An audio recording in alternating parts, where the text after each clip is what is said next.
Good evening, everybody, and we'd like to welcome you to the West Virginia Archives Tuesday evening lecture, or Thursday evening lecture. Sorry about that. Skipped ahead a few days. I'd like to remind everybody that we do have some upcoming lectures coming up on March 4th. The title of the lecture is From the Burning of Chambersburg to the Battle of Moorefield with Rick Wolf. That's on March 4th. March 13th is the Victory Loan Tour of 1945 with Dr. James Spencer. March 20th, A Woman's Touch, 18th Century Eastern Woodland Indian Women as Architects of Social Conscience and Gender Balance with Diane Amestis. We would like to remind you that a lot of our lectures and the announcements for them are on our website, westvirginiaculture.org/history. You can go to our website and check out some of the things we have coming up. And also some of the things that we have that are our daily quizzes and things like that. You'll be able to take a look at them and get an idea of what's going on here at the archives and what we have to offer. Tonight's lecture features Terry Lively presenting Covered Bridges of West Virginia. Terry is the owner and president of Vandalia Productions. She holds a master's degree in media studies from West Virginia State University and has served as adjunct faculty from 1985 to 2010. She worked for the West Virginia Department of Transportation, where she was responsible for production of the documentary Crossings, Bridge Building in West Virginia. That was in 2006. The book in 2009, both of which received first place Crystal Awards from the West Virginia chapter of the Public Relations Society of America. Please welcome Terry Lively.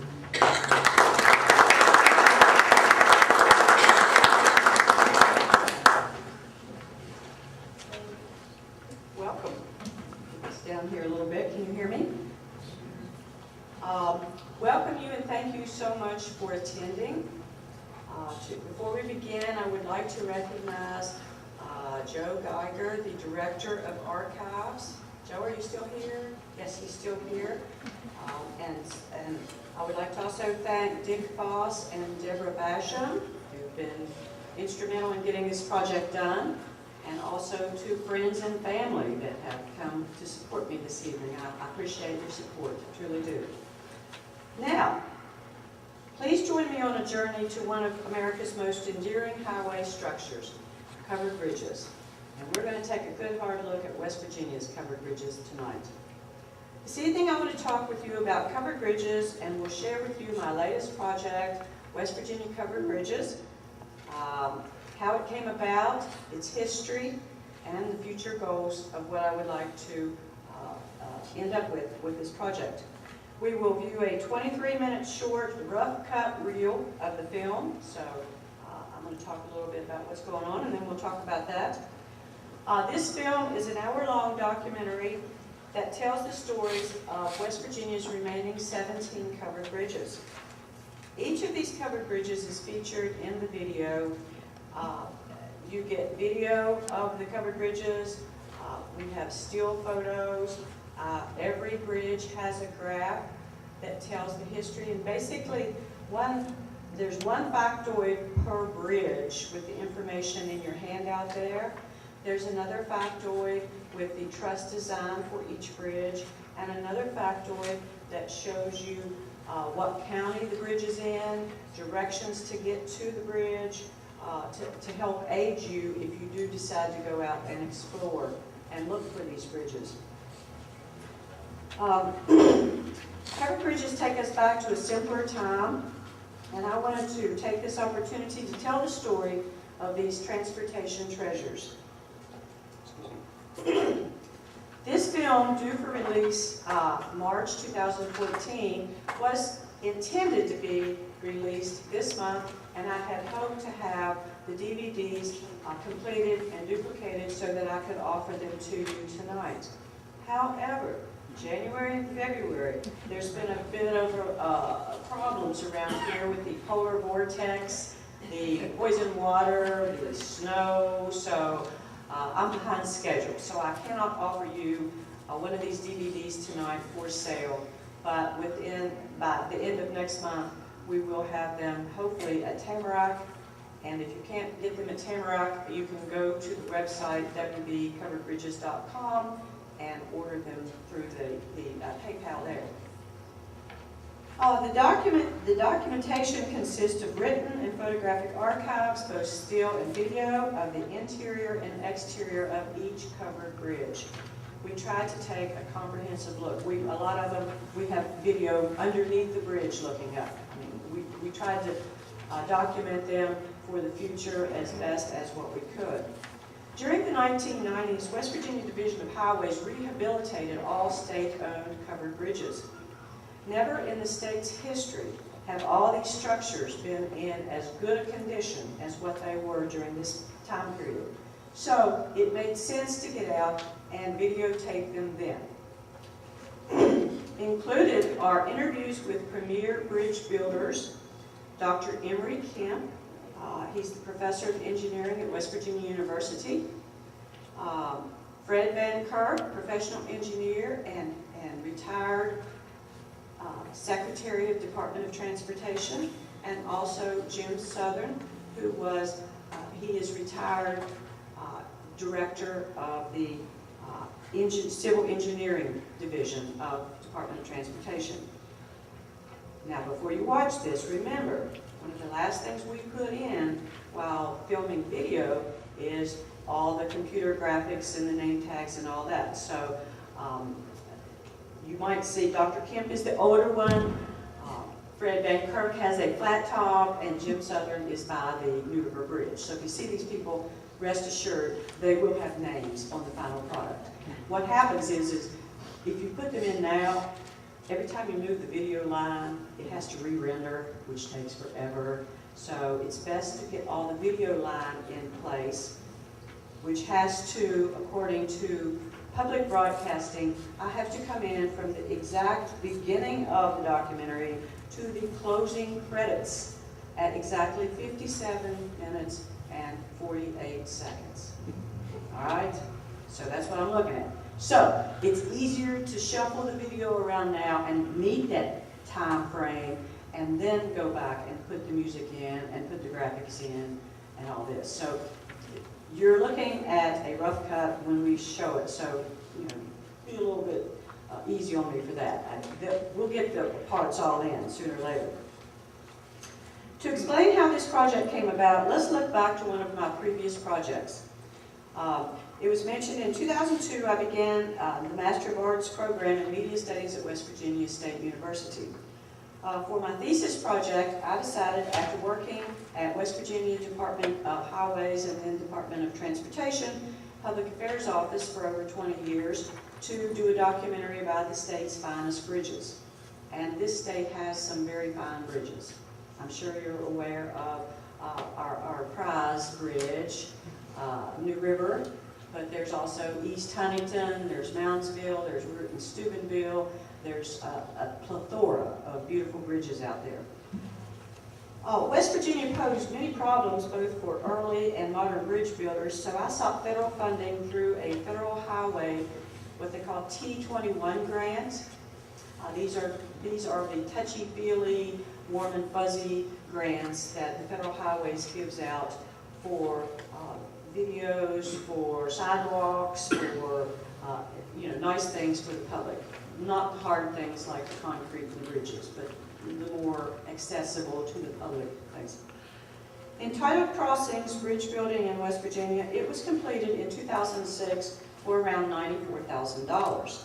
Oh, I'll skip the paragraph.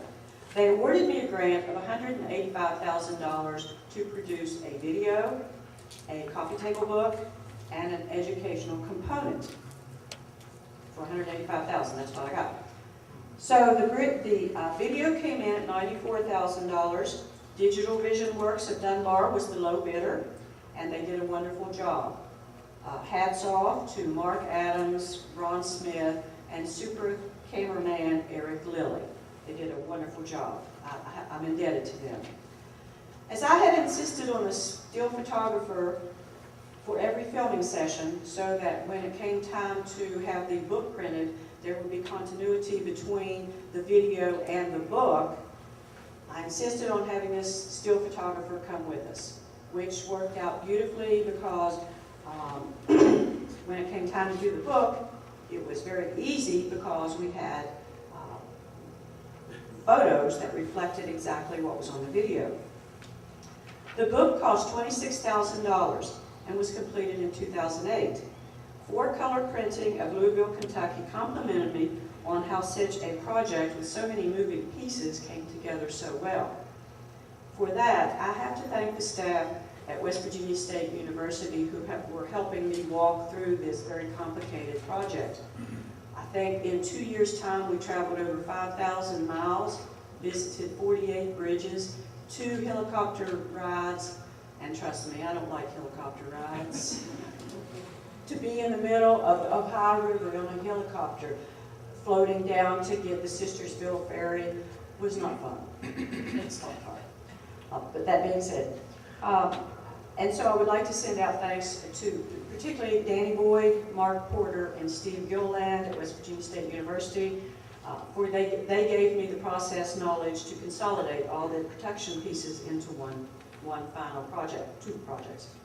So, out of $185,000 for the 2 projects, they cost $120,000. As there didn't seem to be a pressing need for an education component, I passed on spending the rest of the grant money and returned $65,000 to the Federal Highways Administration, who probably fell out of their chair when they got that refund. I'm serious, they thought, what, she didn't spend all the money? But both the video and the book won numerous awards from both the local, state, to the international levels. It was filmed in Houston, Texas at the International Film Festival. It did well all around. A copy of each video and each book were placed in every state public library, every middle school, high school, trade school, college, and universities. This was an educational video and book, and we put them out there for the public to access, at least the educator, the students. Upon completion of these 2 projects, all video and photographic archives were turned over to the West Virginia Division of Archives and History. Had the 45 mini DVDs of all these bridge footage remained at Highways, and no offense to Highways, I've got some folks here from Highways, but had they remained there, they would have been lost as a collection. By giving them to archives, they became part of the public domain, which means that anyone sitting here, if you want to go back and explore the 45 hours of footage and find out all those good ones that I missed, you can do that. It's available to you to do that. As the film Crossings covered 46 bridges in an hour, there was no way to do the covered bridges justice. They came in on the final count at less than a minute to maybe 2 minutes at the most, which really was not enough time to do the individual covered bridges justice.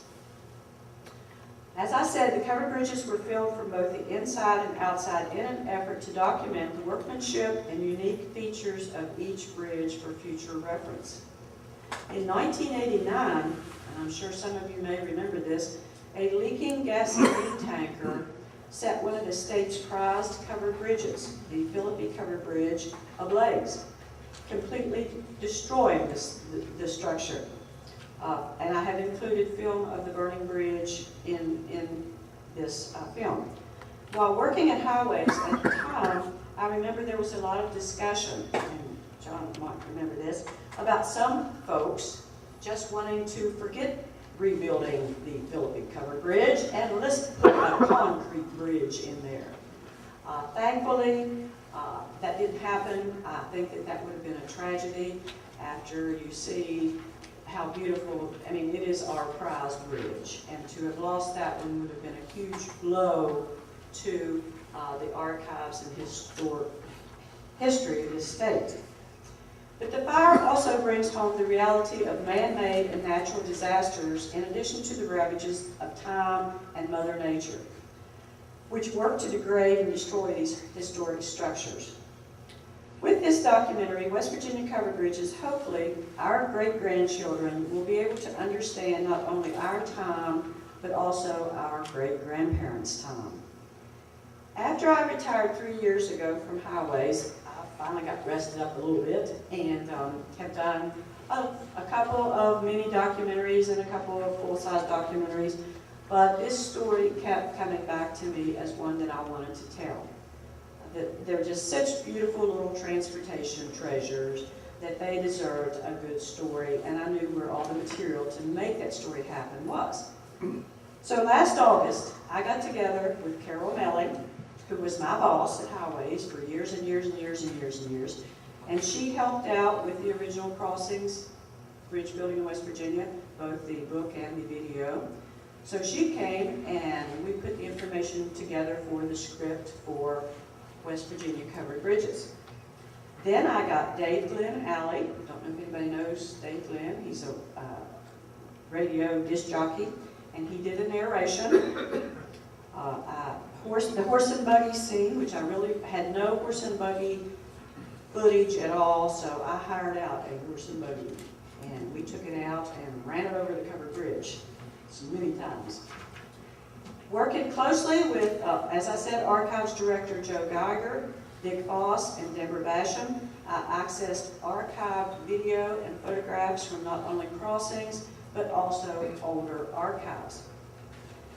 The original footage from the Stats Mill Covered Bridge had already been lost, even by the time the Crossings video collection was transferred to archives.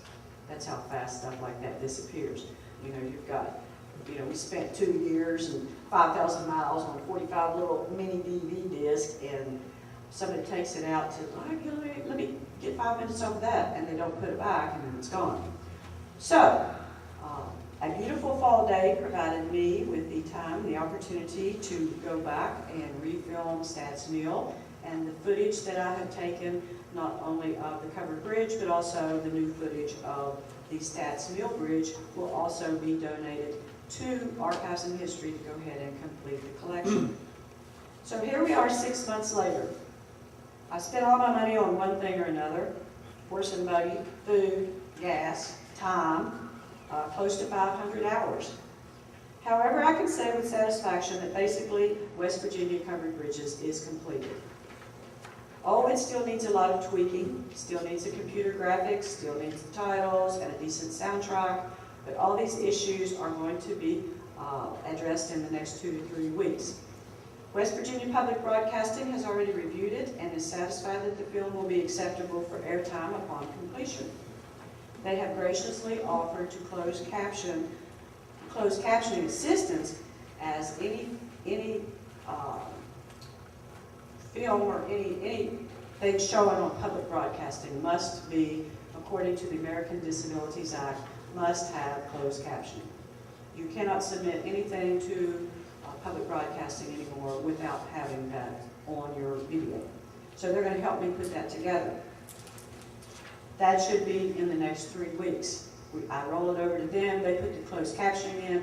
At that point, it will be ready to be sent out for duplication. Upon return, and when I get my duplications, DVDs, I will enter the film into a jury session at Tamarack to be offered for sale there. DVDs will also be directly available from the website at www.coveredbridges.com. So, enough about this project. Let's talk about these covered bridges. Dr. Kemp, professor at West Virginia University, will tell you that the covered bridge was an imported technology, like railroads and steel. But we Americans put our own spin on covered bridges. Our covered bridges, we came up with some pretty good bridge designs that equaled or perhaps even bettered what they were doing in Europe. In the clip I'm going to show you this evening, Dr. Kemp refers to plates from a 1735 atlas of Leipzig, Germany. I couldn't find it. I looked. I went I came here, we looked all over. So sorry about that. I would like to have found the plate from Leipzig with one of the early covered bridges, but I couldn't find it. Over 10,000 covered bridges were scattered across America, beginning around, the first recorded one was in 1805, and that was, I think, in Washington, D.C. And they were built and continued to be built until the early 1900s. Basically, at that point, steel bridge building began to take over, the steel and iron work. It was cheaper. They lasted longer. By 1980, out of that 10,000, there were fewer than 900 left, still standing. While floods and fires destroyed many, the main cause of their demise were larger trucks being built in the 1930s, 40s, and 50s. These trucks came, they bashed in the top, they tore the tops off of them. The decks weren't treated, so it was just, the wood just rotted up. Matter of fact, one of the original 2 covered bridges in Milton succumbed to oversized trucks in such a short time that residents swore that the bridge had been stolen. They knew it. Somebody stole it. It was the aliens that came and got that bridge. The Virginia Board of Public Works was instrumental in creating the network of roads, railroads, and canals. Remember, we were still Virginia, and the majority of these earlier covered bridges were built. As these bridges would have been considered expensive and state-of-the-art structures in their time, they were mostly located on roads and turnpikes. I have several graphs that are still in a somewhat nebulous state, but you can see there was 3 turnpikes running across West Virginia, and almost all of these covered bridges are located either near or on those turnpikes. The 17 remaining covered bridges in West Virginia cover the time span from 1852, when the Philippi covered bridge was built, to 1911, when Laurel Creek was built. Size-wise, Laurel Creek is the smallest, at only 24 feet long, whereas Philippi is the longest at 286 feet long. It's big. Philippi is also a 2-lane span, which makes it, there's not very few 2-lane covered bridges left. And also another notable feature about Philippi, it is the only covered bridge carrying a U.S. route in America. Not an interstate route, but a U.S. route. It's the only one. Barrackville, Carrollton, Locust Creek, Milton, Sarvis Fork, Simpson Creek, and Stats Mill range from 80 to 200 feet long. The majority of the rest are in the 40 to 60 feet long. They were all built with hand-hewn stone from nearby quarries. The stone was shaped into what they called 3 cubic feet perches. That was pretty much a standard stone size, was a 3 cubic feet perch. And this was specified in the pier and abutment contract for the stonemasons. As transport was difficult, if not impossible at that time, wood for the bridges came from nearby timber groves, and usually was made of oak and poplar. Split wooden shakes covered most of the roofs. Lemuel Chenoweth is the state's best-known bridge builder, having gotten the bids for around 25 bridges throughout his career. Sadly, many were torched during the Civil War, including the one in his hometown of Beverly, West Virginia. Has anybody ever heard of Lemuel Chenoweth? Okay, I got a couple of bridge folks here. Truss designs were used were the king post, queen post, burr arch, long, and howe. And what these trusses are the way that the timbers are configured within the framework of the bridge.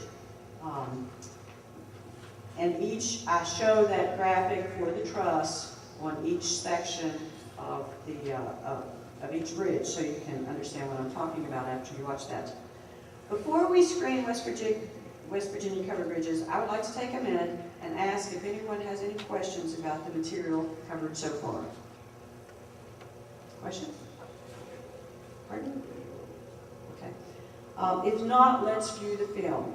Please note that this reel only contains the introduction, where it explains about the covered bridges, the first section of Philippi, which basically references the building of Philippi, The second section comes at the end, and it covers the burning of the Philippi Bridge and the renovation efforts, but that's at the end. So you've got the first section of Philippi, the Barrackville, and Laurel Creek. The music is just filler at this point. The audio is ragged, and there are some jump cuts, which will all be fixed by the time the final one comes out. So, that being said, please enjoy.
Once 10,000 of highway's most enduring structures sprang up across America, with hundreds in the Mountain State.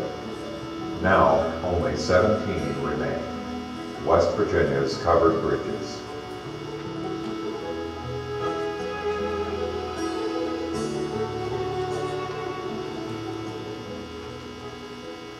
From 1805, when the first covered bridge was built in Philadelphia, to the early 20th century, more than 10,000 covered bridges sprang up across the USA.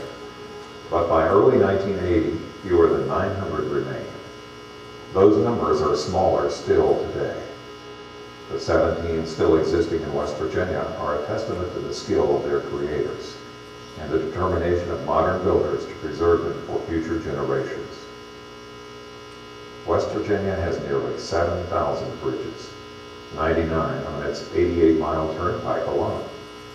Some, like the spectacular New River Gorge Bridge, are world famous. Many have won praise for the innovative designs and materials. But others bear witness to a time when crossing a stream was a formidable obstacle in a journey that often took days and weeks.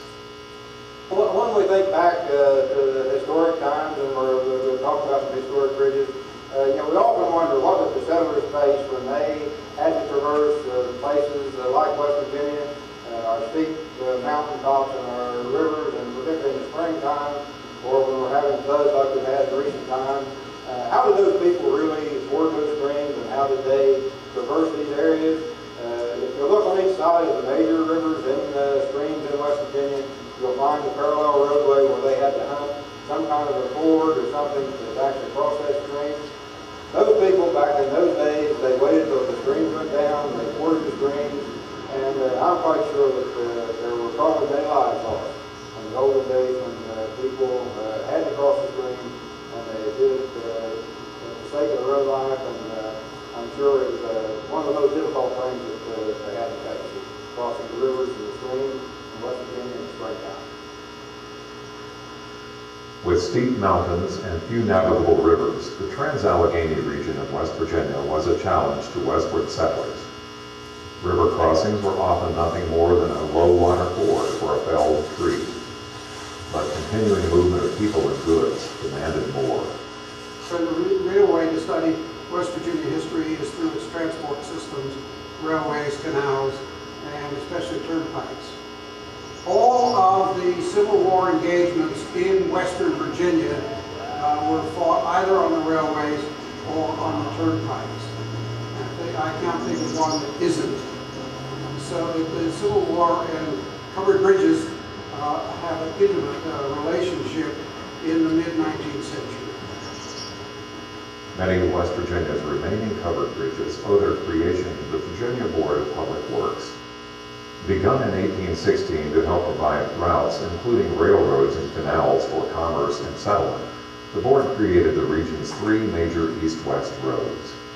Most location planning and design was provided by its French-born civil engineer, Claudius Crozet, and construction financing came through private companies or from imposing tolls.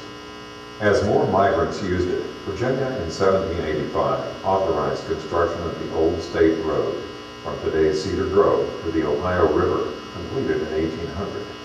In 1820, the James River Company was authorized to make a road from the Virginia River to today's Gully Bridge. By 1822, it included covered bridges over the Greenbrier and Gully Rivers, and by 1829, it reached from Lewisburg to today's Montgomery. An extension to the Big Sandy River was authorized in 1829 and completed in 1832. The Northwest Turnpike was chartered in 1827 to connect Winchester with thriving Parkersburg, but not completed until 1857, partly due to competition from the federally funded National Road, now US 40.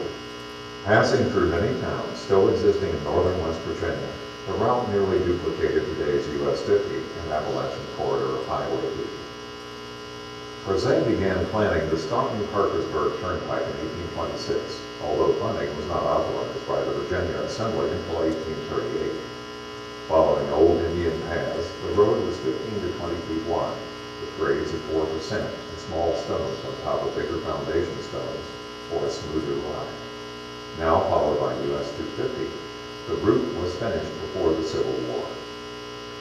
The earliest bridges of the time were of stone, with some remaining even today. Others were of timber, often in the form of a truss, an arrangement of structural triangles joined together with pinned or riveted connections. The arrangement determined the specific type of truss, the simplest being the traditional king post truss, basically a triangle with a vertical post in the center. The queen post truss modified this with a horizontal member in the center panel. Such bridges could accommodate spans of up to 50 feet, and up to 80 feet if they used multiple king posts. Tracing their origins to the Middle Ages, when medieval craftsmen fashioned timber roof trusses for churches, barns, and other structures, timber bridges in Europe were used for both roads and railroads. Most people in this country think that the covered bridge is an American icon that grew up out of American soil. But this really isn't true at all. The covered bridge had its origin in the Germanic areas in Europe. There's an atlas that was published in Leipzig in 1735, which has some wonderful plates in it showing a multi-span covered bridge in German areas. There's still a number of these left in Austria, Switzerland, and parts of Germany. So this was an imported technology, as well as iron and steel and railways and what have you in the 19th century. But covered bridges are uniquely American. From late 18th century New England, with its shipwright tradition, they spread throughout the new country, spurred by the Turnpike movement.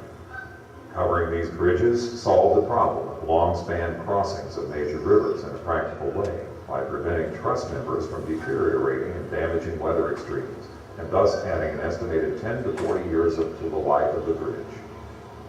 Piers and abutments for the bridges were made from nearby stone cut by strikers, who used sledgehammers to tap mauls or other tools dragged over it. Costing as much as 30 cents, a typical 3-foot cubic foot perch was set in place using heavy tongs and chains. Despite crude methods and materials, covered bridges had something available nowhere else. Call it American ingenuity, exceptional judgment, or intuition. But builders with little or no knowledge of bridge analysis created spans that survive today. At least 4 such men had lasting influence on West Virginia.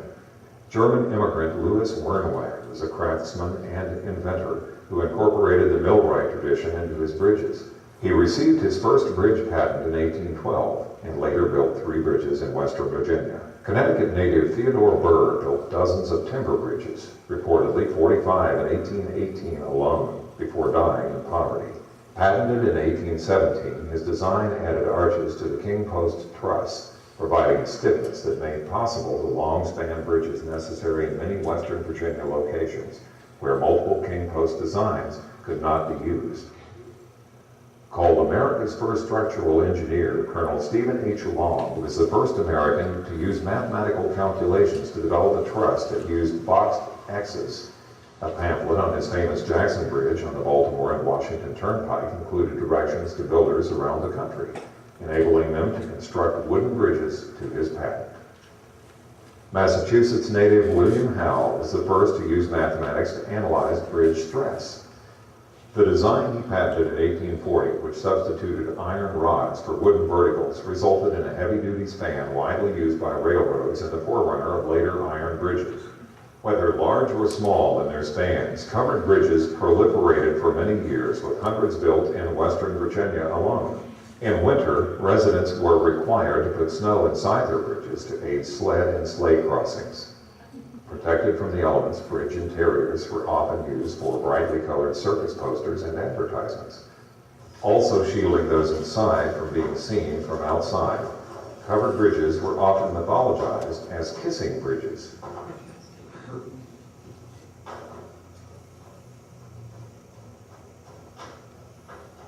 Stories about them were handed down in various locations. In one such tale, a Greenbrier County doctor let his niece trot their buggy across the White Sulphur Springs covered bridge in violation of restrictions against traveling any faster than a walk.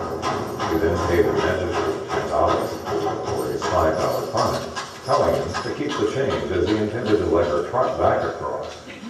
Along with the floods so common in mountainous western Virginia, fire was the natural enemy of wooden bridges. The Gully River covered bridge was burned 4 times, the first within a year of its construction, when unemployed ferry operators vented their frustration. The fourth and final time in 1861, when it was torched by retreating Confederate troops. While fire and flood took their toll, heavy truck traffic hastened the end for covered bridges in West Virginia, destroying nearly 80 after 1933, until only 89 remained by 1947. Decades later, they continued to disappear at a rate of 1.5 a year.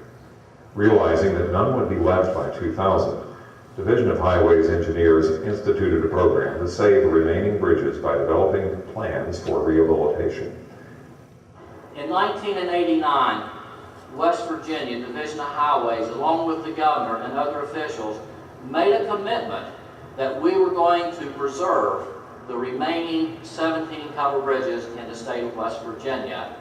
Today, we have rehabilitated and preserved all 17 of those covered bridges. West Virginia's surviving 17 covered bridges are included on the National Register of Historic Places, which has served since 1966 as the National Park Service's official list of the nation's historic places worthy of preservation. Following are their stories, listed in the order of their date of construction.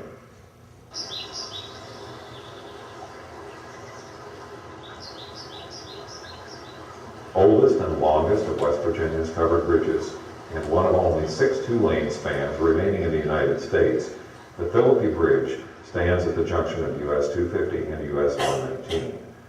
It's a 2-span operation with roughly 138 feet clear span for each of the spans, and it's very unusual as a covered bridge in this part of the world in that it is 2 lanes and not a single lane.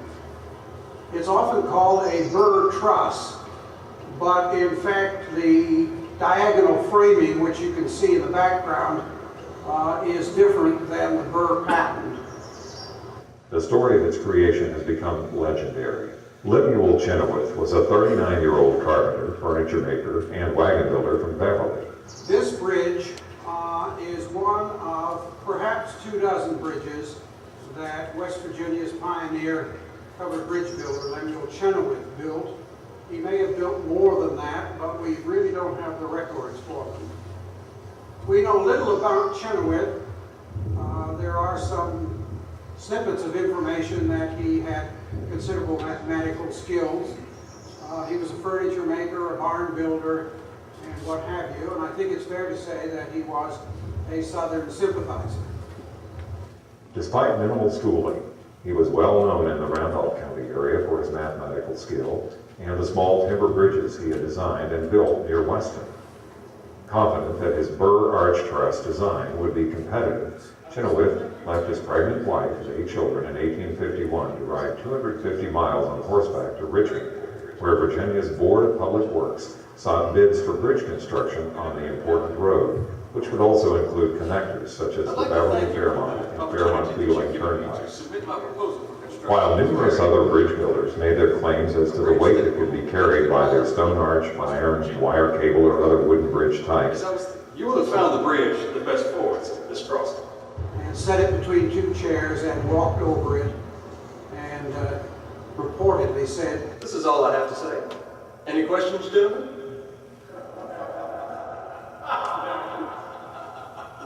Bravo. daring others to do the same with their models. As a late 19th century area historian noted, if the bridge were as strong in proportion to its size as Chenoweth's model, it would sustain the weight of a man 600 feet high. The contract was his. further research in Richmond has shown that he also had the low bid. So that legend needs a little amplification in that the designers of bridges in this internal improvements movement were very competitive. Chenoweth went on to build all the main river crossings, estimated at a dozen covered bridges, along the central part of the turnpike's routing through western Virginia. In 1872, after watching the destruction of many of these structures during the Civil War, he rebuilt the bridge in his hometown of Beverly that had been burned in 1865. His final structure lasted until 1953. While 5 Chenoweth bridges still existed in 1947, today only 2 survive, Barrackville and the state's most famous span at Philippi. Completed in 1852 at a cost of $12,181, the double-barreled, 286-foot-long Burr Arch Truss over the Tiger Valley River rests on abutments and central piers constructed by Emmett O'Brien, a Beverly native and skilled stonemason who used sandstone quarried from 3 area veins. For the structural timber needed for its 2 spans of clear yellow poplar, Chenoweth in 1851 found a nearby grove with trees up to 5 feet in diameter. The bridge's roof consisted of some 20,000 shingles hand-split from chestnut or oak. The bridge became an important part of the Beverly Fairmont Turnpike, a major connector to the Staunton-Parkersburg Turnpike. In the months leading up to the Civil War, control of rail lines such as the Baltimore and Ohio and bridges such as Philippi became extremely important to both sides for the transport of soldiers and their supplies. In mid-1861, after protecting Union sympathizers in western Virginia's northern Ohio River counties, Major General George McClellan sent soldiers to the site of the Fairmont Bridge, then to the railroad junction at Grafton. He sent other troops from Parkersburg and what is now Webster Springs to the skirmish now called the first organized land action in the Civil War. On June 3rd, under Brigadier General Thomas Morris, the 3,000 men converged on Philippi, where Colonel George Porterfield, commander of Confederate forces in northwestern Virginia, was camped with 800 poorly armed men newly recruited in Grafton. Awakened from sleep by gunfire, the rebels returned a few shots before running south in full retreat, inspiring Union news writers to call the skirmish the Philippi Races. The Philippi Bridge changed hands many times as the blue and gray fought for control of western Virginia. The first bridge to be captured by either side, it was used for a short time as barracks for Union troops. When rebel soldiers raided the B&O Railroad west of Cumberland, Maryland in mid-1863, Philippi and the covered bridge at Ralsburg were ordered to be burned, but were saved by the pleas of local Southern sympathizers. A short time later, the conflict brought about the creation of West Virginia as the 35th state, the only one born of the Civil War. While some siding and roofing was lost during the war, Philippi remained relatively unchanged until the late 1920s, when the need for passage for large trucks required changing its knee braces and squaring its arched portals. Extensive modifications were done in 1934 when steel girders and 2 new intermediate piers were added to help the original pier and abutment support a new concrete deck that replaced its original wood.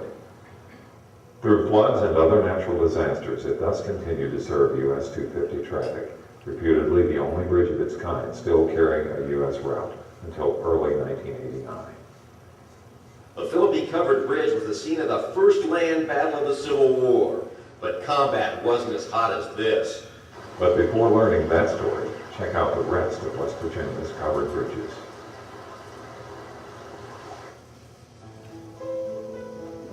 Barrackville Covered Bridge. Built in 1853, a year after Philippi, as part of the Fairmont Wheeling Turnpike, the Barrackville Covered Bridge crosses Buffalo Creek on Pike Street, Marion County 21, at the junction of County 250 over 32. A truss of the Burr design, it is the state's longest single-span covered bridge at 146 feet and is 20 feet wide. Chenoweth, who was still building small bridges along with his large turnpike projects, was aided in its construction by his brother Eli. James Conaway placed unmortared sandstone perches for the abutments, on which sit concrete pedestals with a pair of arches that flank 2 multiple king post trusses. The cost for the span, which had no sides, was $1,852.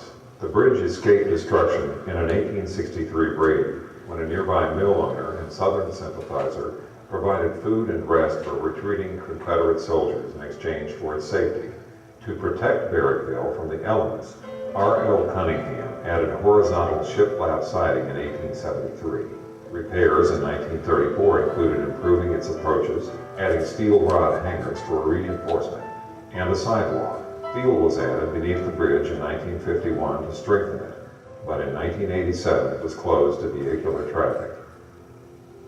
In mid-1990, Highways announced an ambitious $3.5 million program to save the state's remaining covered bridges. Preliminary plans to restore Barrackville to its turn-of-the-century look were presented at a November 1990 town meeting by Dr. Emory L. Kemp, professor of civil engineering and founding director of WVU's Institute for the History of Technology and Industrial Archaeology.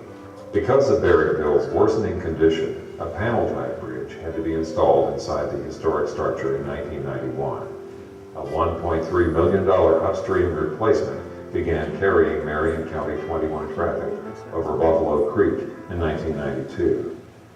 Finally, in late 1997, the long-delayed restoration of the old bridge was back on track, with work to start before any more deterioration.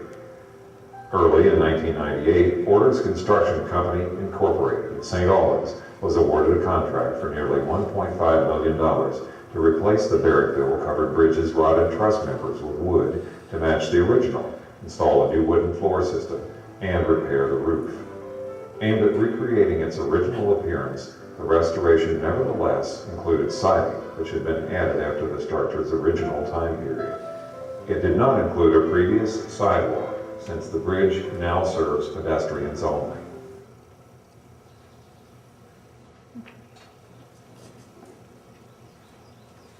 Laurel Creek Covered Bridge. West Virginia's shortest covered bridge, at just under 24.5 feet long and slightly over 13 feet wide, Laurel Creek on Monroe County 23 over 4 at the junction of County 219 over 11, is also its youngest.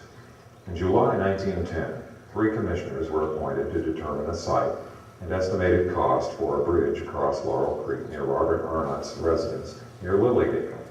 Members included the county road engineer and Arnott himself. After receiving their report a month later, the county court ordered construction of a covered bridge. Stone abutments were built by Lewis Miller. Arnott used seasoned oak as timbers for the superstructure of the single-span Queen Post Bridge, which has no verticals, simply 2 diagonals from a 5-foot top chord. Long wick lines split the original chestnut shakes for its roof, and iron components were made in Runsford. Completed in August 1911 at a total cost of $365, the structure is also known as the C.R. Arnott & Sons Covered Bridge. A $248,692 contract awarded in January 2000 to Hope Brothers Contracting of Union called for installing blue laminated timber decking to support the timber roadway. replacing the metal roof with split shakes, new timber roof trusses, and new wood siding. The bridge continues to carry vehicular traffic.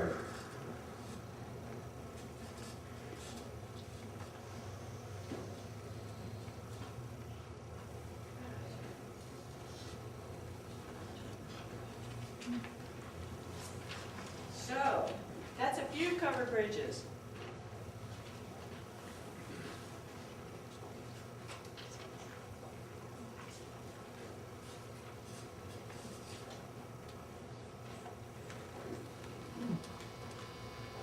What you've just seen represents only 2.5 of the 17 bridges. So there's a lot more information out there that I just couldn't get in, as you can see.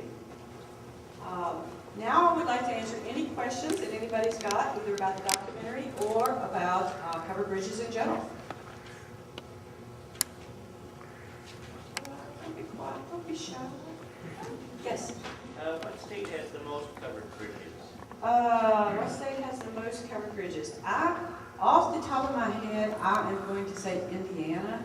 No, Pennsylvania has about, Pennsylvania? has Okay. about 240. Okay, then, there you go. There's an expert there on Pennsylvania. Let's see, I have to go back here. I think it's in my notes here. Hold on just one second. Ohio's second. 231 in Pennsylvania, 157 in Ohio, 103 in Indiana, 100 in Vermont, 54 in Oregon, 52 in New Hampshire, and the rest are scattered throughout the country, and we have 17. So, yes, I saw a question. On the film, it was noting that we don't know exactly how many bridges Lemuel Chenoweth did. Do we have a firm sense of how many of these bridges overall were in West Virginia? You mean the total amount of bridges in West Virginia? The covered bridges. The total amount of covered bridges in West Virginia.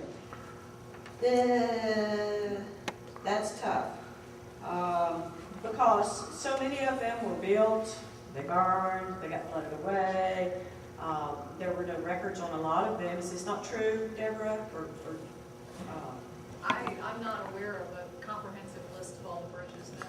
No, we tried to find it. We did. I tried to find, so I could give you a number, but we just couldn't find it. They just came and went at any particular time.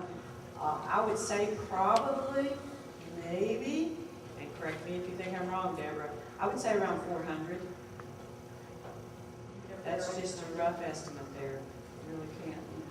I know that we lost 180 from, I'm thinking, the turn of the century to the 1950s. That's just losing them. That's the big trucks came through, the floods, fires, whatever.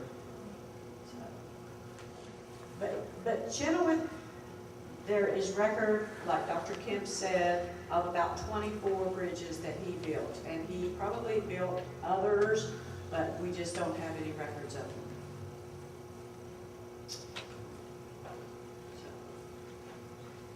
Question? Yes? In that, basically seems like it was about a 100-year time period where these built, in this country where they were being built, the early 1800s, early 1900s. Right. Were they building other types of bridges during that time period, or was everything a covered bridge? No, everything was not a covered bridge. Stone bridges were there was a lot of stone bridges, early stone bridges from that period of time, but stone bridges are expensive. They were expensive to build. There are still several good examples in West Virginia. The Elm Grove in Wheeling and in Eastern Panhandle. What's the one? Van Meter Ford. And if you get up there, check that one out because that's a phenomenal stone bridge. But the stone bridges were cheap. I mean, these covered bridges were cheaper to build for most of the builders, road builders, and they had to put the cover on them if they wanted them to last. The cover added 10 to 40 years to the lifespan of the bridge. Is that the reason why they covered it? Yes, that is the reason why, because they did not have treated lumber at that point. So, and if they left lumber, yes? growing up here in Charleston, in the comic section, they always had little factoids down at the bottom. And I always remembered one that said, covered bridges were built because cold weather, horses would not cross over ice. So the covered bridge would prevent that. I have since heard that is not correct. So, I mean, I don't know if I want to blame the Daily Mail for that, but that was so long ago. But I guess Misinformation there. I just never had any confirmation to whether it's partly true or not, but mainly just the cover. Horses don't like ice. I can, what do you say, Diana? They don't like going through that. So, and if you had a wagon, you know, it would be far easier for you to cross a bridge in the middle of winter than to try to take it through the stream itself, particularly if the water was high. So, and as Dr. Kemp pointed, this internal improvements movement was started by the major cities and the states. It wasn't a federal movement. And its purpose was to build up the roads and the turnpikes and the canals and the railroads to help aid in this push westward. There was so many people migrating westward, and they had to keep building to keep up with the population headed that way. So mainly partly truth, and then also the covered bridge will help prevent the road from being disturbed from the elements. Yes, and another interesting thing about covered bridges in winter, used to be in the winter time, if you had a covered bridge in your neighborhood and it snowed, everyone in the neighborhood had to get out and put snow inside the covered bridges, because when all the farmers and whatnot were bringing out their sleds to cross the covered bridge, you had to have snow in there if you wanted your sled, unless you were dragging it across the wood. So that was something that they had to do. Yes? Yeah, I was just thinking, speaking of the horse ambulance covered bridge idea, knowing how horses don't like bridges, and you're not familiar with them, I always sort of thought that maybe one of the reasons for the cover on the bridge is to keep the horses from shying and ending up in the creek or the river, especially if you were, driving a wagon, a buggy, or something like that. And a horse got spooky. At least if it was a covered bridge, he couldn't end up in the water with it. Probably so. Speaking from experience with the horse and buggy scene there, the horse didn't want to go across the bridge even with the cover on it. It took a little persuading to get him pointed in the right direction and carry that buggy across. But once he went over it, he was fine. I mean, he was a good draft horse, and it was just, okay, let's drop it, So he didn't have any problems with it. Probably the horses back then were more used to things than the horses today, because they were out there amongst, they were out there in the world. They were working. So, yes? Just a comment about going across the ice. Yes. My father and grandfather went across up to a team of horses. Right. Let me introduce my uncle, David Evans, and he is a House of Delegates member from, what district are you from? Fourth District. And what county was that? What county? Marshall County, Ohio County. Marshall County. Could you repeat what he said? He said that my grandfather, his father, at one time took a draft horse across, or a team of horses. Probably, and that was at Queen Shoals. At Porter's Creek at Queen Shoals. There's a low spot. Is anybody familiar with Queen Shoals on Elk River? Porter's Creek. At Porter's Creek. That would be Right, okay. So, and there were very few places that you could cross the Elk River back in those days. You had to find those low water crossings, and if the river was up, well, then you just had to wait a week or 2 weeks or 3 weeks. And I do remember he worked at, what was the plant? Cornwell Gas Station, pumping station. And they had a swinging bridge across from Route 4 across the river to the station. And he told me that one time, he took a draft horse across that swinging bridge, and he said he would never, ever, ever do that again. I think he took it up to Porter's Creek and took it back over. So, questions? Yes? Do you have any idea about what the time frame would be that the structural character of a truss, where the mathematical calculations of it, where it can be understood through the engineering? John, have you got any thoughts on that? I would say that this was probably happening because most of these bridges, the truss designs were already in circulation, so that would have probably been happening, and this is a rough guess estimate here, from 1830s, 1840s, maybe 1820s even. Because as they said, the first covered bridge was built in Philadelphia. I was wrong with that. It was Philadelphia, not DC. So they were working on it in the early 1800s. Question? Don't be shocked. You said you thought there might have been 400 covered bridges in West Virginia. Might have been. There's 17 left. My question is this. Yes. Of the two-part question. All right. Of the 400 or so, that's my plus my. Were any of them privately funded? And then of the 17 that are left, was the building of them privately funded?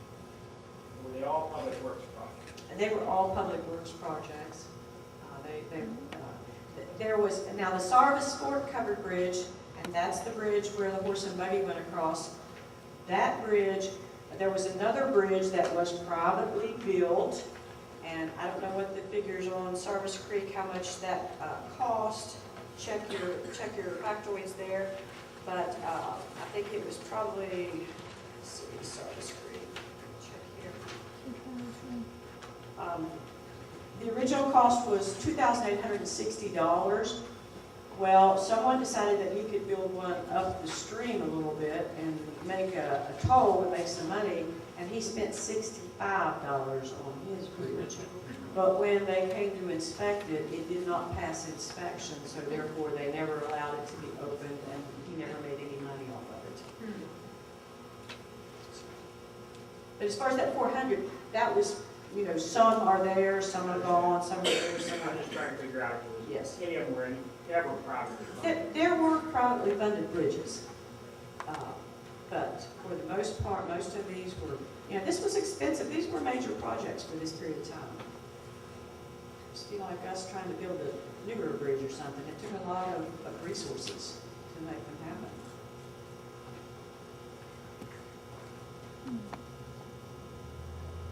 I had a question about the Indian Creek Covered Bridge. I know it used to be a museum, but artifacts in it. Is it owned by the Department of Highway? Monroe County? It was owned by their historical society, but I think that they turned it back over to Division of Highways, because I do know that we participated, Highways participated in the rehabilitation and whatever, let's see, in 2000 it was rebuilt. The interesting thing about Indian Creek is it's the most photographed of our covered bridges. Just a beautiful little covered bridge. And the interesting thing about it is that it was built by two young men. They were 18 years old, and the younger brother was 16 years old. And they went and put a bid in for this bridge contract on the White Sulphur Springs Turnpike. And their uncle had a sawmill, and he backed them. So they got the bid, and they built the Indian Creek covered bridge, which I thought was interesting. Downstream, a half a mile or a mile, and they had to drag them back. Milton, I think, was drugged back twice after it got flooded down. Simpson Creek, maybe twice. And Stats Mill, it was relocated as part of a 1982 flood control project. And it was relocated to Cedar Lakes, FFA, FHA Conference Center, and is the only covered bridge owned by the Department of Education.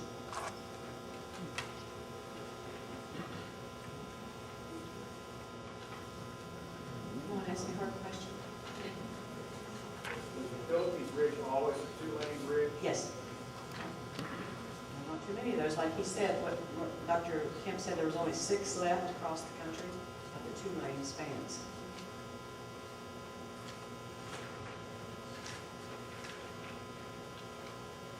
So, yes. continuing on with that 2-lane, what were the reasons why they might have decided to build a 2-lane one? Probably because that was on a major turnpike and there was a lot of traffic. And it was most likely a toll bridge, so, and you think, Philippi's a pretty, it's the longest, 286 feet, so it would have taken a considerable amount of time for a horse and buggy to cross 286 feet. So in order to keep the traffic flowing, that was a wise idea.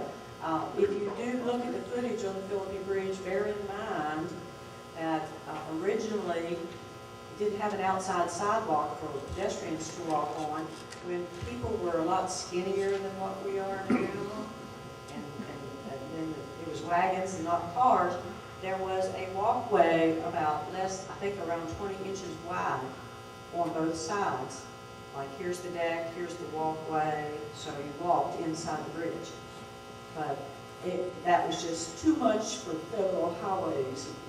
It was too dangerous with modern traffic. So that's when they renovated it. After the fire, they did add the outside sidewalk so pedestrians walk along the sidewalk outside.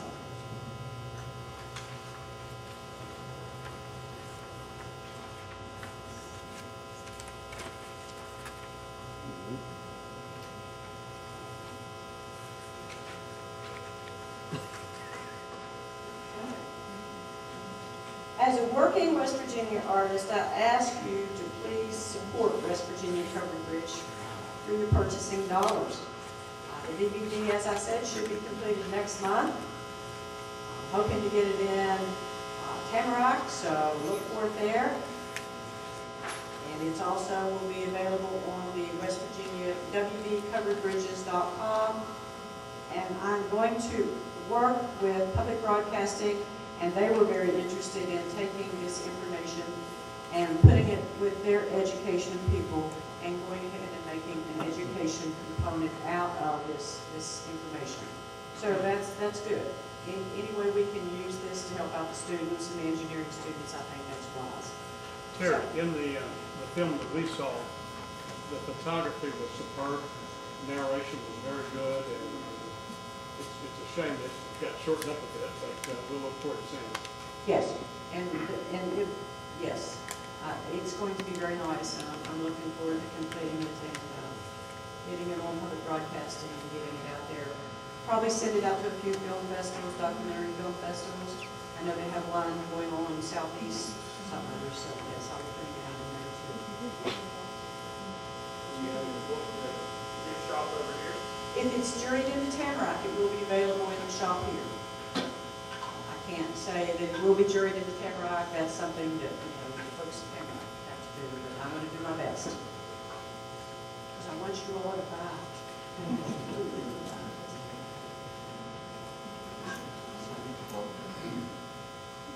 So is there any more questions, or you guys have been great? Yes? Are you prepared to take any orders tonight? Not really. I appreciate that, yes, but I mean, if somebody wants to, but I haven't. I've been swamped. It's been so hard getting it ready and all. Yes, sir. An interesting fact, I've been following covered bridges since the early 60s. The first brochure that came out in the early 60s of the West Virginia covered bridges, there were 20 listed on there. There were 20 listed on there. And they missed one. And Bill Blizzard, who wrote for the local paper, somehow or another, he discovered it around the middle 60s. It was the Center Point Bridge out in Dartmouth. I cover the Center Point covered bridge. It's listed. So, yes. That's a cute little one. Who else? Somebody was talking to me about Center Point here. Yes, Diana, I thought so.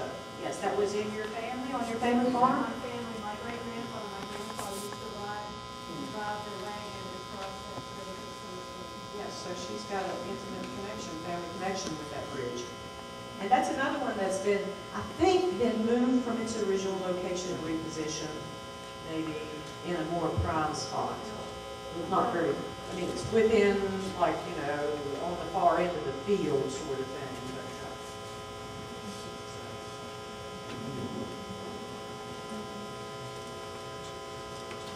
So if there's no more questions, I appreciate you guys and thank you very much.